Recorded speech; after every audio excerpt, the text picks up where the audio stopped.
사랑하는 은혜와 진리 장로교회 교회 여러분, 어젯밤도 평안하셨습니까?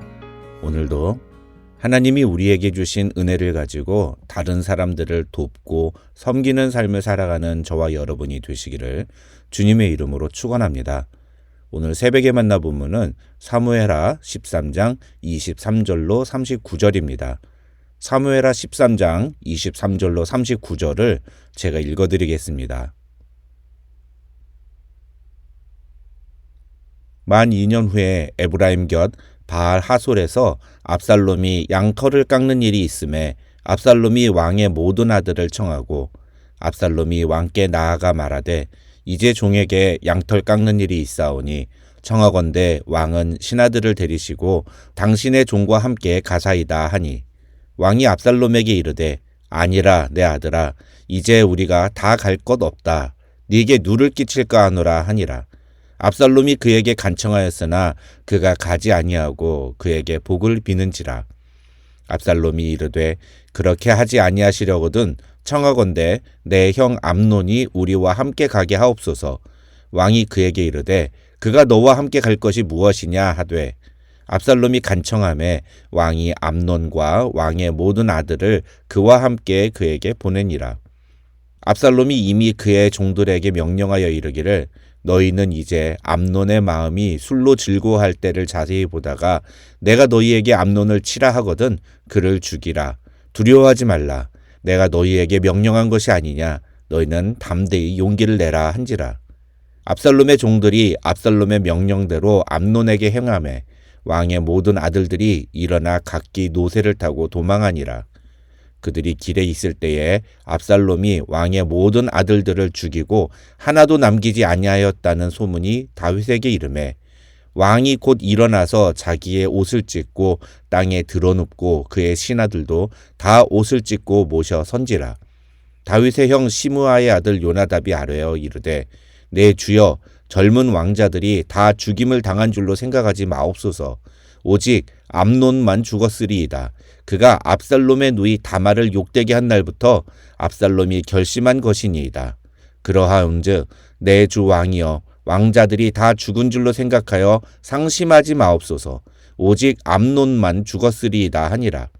이에 압살롬은 도망하니라. 파수하는 청년이 눈을 들어보니 보아라 뒷산 언덕길로 여러 사람이 오는도다. 요나답이 왕께 아뢰되 보소서 왕자들이 오나이다.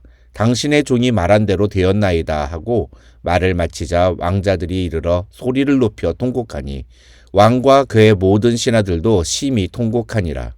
압살롬은 도망하여 그술왕 암미올의 아들 달메에게로 갔고 다윗은 날마다 그의 아들로 말미암아 슬퍼하니라. 압살롬이 도망하여 그술로 가서 거기서 산지 3년이라. 다윗 왕의 마음이 압살롬을 향하여 간절하니 암논은 이미 죽었으므로 왕이 위로를 받았음이더라. 암논이 다말을 겁탈한 지 2년이 지났습니다.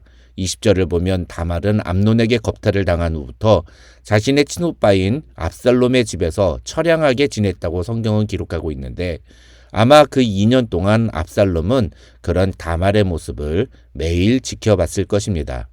20절에 나오는 처량하게라는 표현은 다른 말로 하면 황폐한, 적막한 이런 말로도 번역이 가능합니다. 다시 말해서 암논에게 수치스러운 일을 당한 다말은 지난 2년 동안 거친 황야와 같이 메마르고 아무 소망 없는 그런 삶을 살았다는 것입니다. 저는 어떤 충격적인 사건을 경험한 후에 상실감에 빠져 삶의 의지를 모두 잃어버린 어떤 분을 본 적이 있습니다. 그분은 볼 때마다 눈이 항상 풀려 있었고 하루 중 거의 대부분의 시간을 그냥 멍하니 창밖만 바라보고 있었습니다. 그분을 보면서 저는 살아는 있으나 죽은 것과 다름없다는 말이 무슨 뜻인지를 알았습니다. 아마도 지난 2년 동안 다말이 그런 모습이었을 것이라고 생각합니다. 하지만 그런 다말의 모습과 달리 바깥 세상은 마치 아무 일도 없었다는 듯이 일상이 이어졌습니다. 하지만 그렇게 2년이라는 시간이 지나는 동안 뒤에서 무서운 계획을 준비하고 있었던 사람이 있었으니 그 사람이 바로 오늘 본문부터 사무엘하 18장까지 등장하는 다말의 친오빠 압살롬입니다. 20절을 보면 압살롬은 암논에게 겁탈을 당하고 버림받은 채 울부짖는 다말에게 이렇게 말합니다. 누이야, 지금은 잠잠히 있고 이것으로 말미암아 근심하지 말라. 학자들은 압살롬의 이 말은 지금은 무엇을 하든지 아무 소용이 없으니 복수할 때가 올 때까지 차분히 기다리자는 의도라고 설명합니다. 그런데 어떤 학자는 압살롬의 이 말을 아버지 다윗 왕이 이 사실을 알면 어떤 식으로든 조치를 취해 주실 것이니 일단 지켜보자 하는 뜻이라고 해석하기도 합니다. 그러면서 오늘 본문에서 압살롬이 다말 사건이 벌어진 지 2년이나 지난 시점에 암논을 죽이게 된 이유를 그 해석과 연결합니다. 쉽게 말하면 압살롬은 2년 동안 아버지 다윗이 암논의 죄를 올바로 처리해 주기를 기다렸다는 겁니다. 암논이 아버지의 뒤를 이을 왕세자라서 처벌이 어렵다면 최소한 다말의 억울함은 풀어주기 위한 어떤 조치를 취해 주실 것이라고 기대했다는 것입니다. 그렇게 해석할 수 있는 이유는 21절에서 분명히 다윗 왕도 이 모든 일을 듣고 심히 노했다고 성경이 말하고 있기 때문입니다. 분명히 다윗 왕은 암논이 다말에게 저지른 짓을 알았습니다. 모르지 않았습니다. 그런데 다윗은 무슨 의도에서인지 아무런 조치도 취하지 않았습니다. 그리고 그렇게 그냥 2년이라는 시간이 지나간 겁니다. 다른 남자의 아내인 밧세바에게 흑심을 품은 것은 죄라고 경고하는 신하의 말을 무시했던 다윗이 이번에는 정반대로 암논이 다말에게 저지른 죄악을 무시했던 것입니다. 이것은 비록 다윗이 나단 선지자의 지적을 듣고 자신의 죄를 즉각적으로 회개하기는 했지만 그 회개에 부합한 행동을 보여주지는 못했다는 것을 보여주는 것이라고 할 수 있습니다. 중요한 것은 이런 모습 때문에 결국 압살롬이 암논을 죽이고 또 그 일로 인해 압살롬과 다윗 사이의 관계가 서먹해지고 그것이 원인이 돼서 나중에 압살롬이 반역을 일으키게 되었다는 것입니다. 다시 말해서 죄에 대해 단호한 태도를 보이지 않은 다윗의 모습이 결국 이후 18장까지 이어지는 모든 사건의 원인이 되었다고 할 수 있다는 것입니다. 참다운 성도는 자신이 저지른 죄에 대해서 즉각적으로 회개하는 모습을 보일 뿐만 아니라 그 회개에 합당한 태도를 보여주는 것까지 이어져야 합니다. 그것은 결코 죄에 대해서 침묵하거나 방관하는 모습이 아닙니다. 범죄한 것은 암논이지만 다윗은 아버지로서 그리고 한 나라의 왕으로서 암논의 죄를 처리할 책임이 있었습니다. 그런데 그 죄를 제대로 처리하지 않음으로써 더 큰 비극이 이어지게 한 것입니다. 아버지로서 또 왕으로서 다윗은 죄에 대해서 엄격한 판단과 징계를 내렸어야 마땅했습니다. 뿐만 아니라 피해자인 다말에 대한 합당한 보상과 회복을 위한 조치를 취했어야 했습니다. 그렇게 함으로써 또 다른 죄가 확산되지 않도록 막았어야 했습니다. 그런데 다윗은 그러지 않았습니다. 암논에게 죄에 대한 책임을 묻고 그에 합당한 벌을 내려야 할 때 그는 아무 일도 하지 않고 가만히 있었습니다. 그 결과 암논이 다말에게 저지른 죄악보다 더 끔찍한 죄가 시작된 것입니다. 오늘 본문에서 우리는 이 죄에 침묵하는 다윗의 죄를 절대로 놓쳐서는 안 되는 것입니다. 오늘 본문은 압살롬이 양털을 깎는 일이 있어서 아버지와 그 형제들을 모두 초대하는 장면으로 시작됩니다. 학자들은 당시에 양의 털을 깎거나 추수하는 날은 일종의 큰 잔치가 열리는 날이었기 때문에 압살롬이 온 가족들을 초대해서 함께 잔치를 벌이자는 의미로 아버지와 형들을 초청한 것이라고 설명합니다. 그런데 이 장면을 보면 다윗은 압살롬이 무슨 일을 벌일지 모른다는 일말의 걱정을 하고 있었던 것으로 보입니다.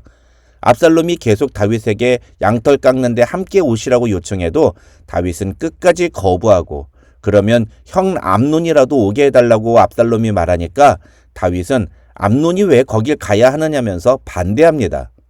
어떤 학자는 이 말을 다윗이 이미 압살롬이 암논을 미워하고 있었음을 알고 있었고 그래서 압살롬이 암논한테 무슨 일을 벌일지 모른다는 생각에 경계하는 마음에서 한 말이라고 설명하기도 합니다.